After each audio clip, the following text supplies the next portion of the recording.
continuer avec la routine de renforcement évolutif des éducatifs.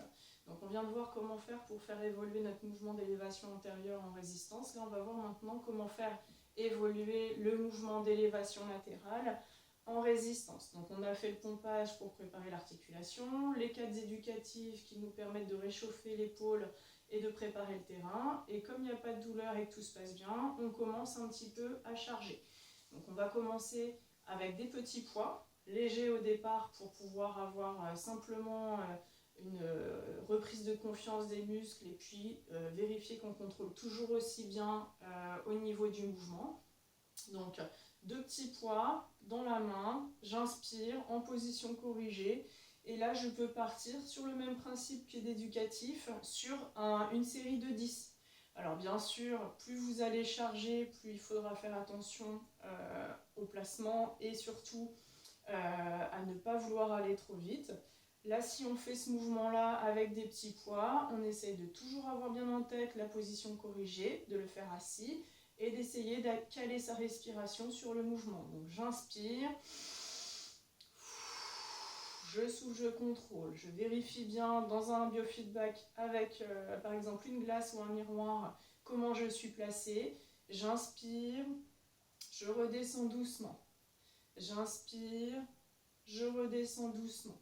Donc ça, on le fait 10 fois, on progresse au fur et à mesure. Commencez léger parce que effectivement, une épaule chargée ne réagit pas comme pour les éducatifs et les répétitions vont faire que ça va fatiguer. Donc on repense bien la posture corrigée, la mise en place de la facilitation de la voie de passage de l'épaule avec le recentrage de l'omoplate et l'abaissement de la tête, l'inspiration, l'expiration. Et on peut continuer comme ça l'évolution avec, pourquoi pas, des élastiques. Donc on va le faire en bilatéral si jamais on a un problème de chaque côté, mais bien sûr on pourrait le faire aussi en unilatéral. Donc on va commencer avec élastique en bilatéral. Même principe, je me redresse, je ressente le port du menton, je pousse la tête loin des fesses. J'ai ma vigilance au niveau du périnée. J'inspire, je monte.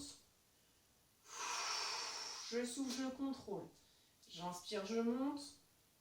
Je souffle, je contrôle. En première intention, pas de notion de vitesse. On essaye simplement de faire le mouvement comme il faut, sans se faire mal, en ayant toujours les points de vigilance habituels, c'est-à-dire le recentrage de l'omoplate, l'abaissement de la tête et le contrôle au niveau de ce mouvement tout au long. C'est-à-dire que même en haut, on ne doit pas avoir l'épaule qui touche l'oreille, on doit toujours avoir une mise à distance.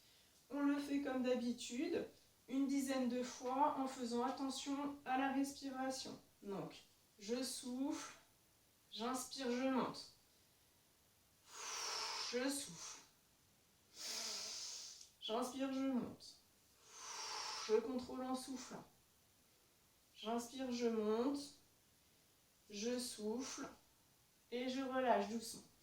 On peut continuer à faire ces exercices-là en unilatéral. Si par exemple mon épaule déficitaire est à droite, je mets une résistance spécifique que de ce côté-là et je fais quelques exercices supplémentaires. J'inspire, je souffle. J'inspire, j'inspire, je souffle, j'inspire, je souffle. On le fait 10 fois. Et comme tout à l'heure, on peut aussi varier le rythme. C'est-à-dire que si je monte plus vite et que je freine plus doucement, je vais recruter différemment au niveau de mes groupes musculaires. Donc, j'inspire vite, je souffle doucement, doucement, doucement, doucement, doucement. J'inspire vite. Je souffle doucement, doucement, doucement, doucement, doucement, doucement. J'inspire vite. Je souffle doucement, doucement, doucement, doucement, etc., etc. Comme pour la vidéo d'avant sur l'élévation latérale antérieure en résistance, la progression. Et on essaye ensuite de calmer un petit peu l'inflammation potentielle qu'on va avoir déclenchée avec des assouplissements, des étirements et en ayant une bonne hydratation. Si jamais vous avez des douleurs suite à un exercice, cet exercice, il faut le refaire à minima. Si les douleurs sont musculaires, ça s'appelle des courbatures. À ce moment-là, il faut refaire travailler les muscles pour qu'ils se réapproprient leur qualité de contractilité. Si les douleurs sont articulaires, ça c'est un peu plus embêtant, ça veut dire que le mouvement n'aura pas été bien fait et que la notion de résistance est prématurée pour vous. Ça veut dire qu'il faut redifférer cette partie de renforcement dans le temps et qu'il faut revenir sur les éducatifs à vide. Voilà, à refaire plus tard en ayant une meilleure maîtrise du mouvement et peut-être un meilleur contrôle pour ne pas faire revenir cette douleur articulaire. Dans tous les cas, s'il y a une douleur articulaire, n'hésitez pas à remettre de la glace pour calmer l'inflammation et faire des étirements et des assouplissements pour libérer un petit peu cette épaule douloureuse. Voilà.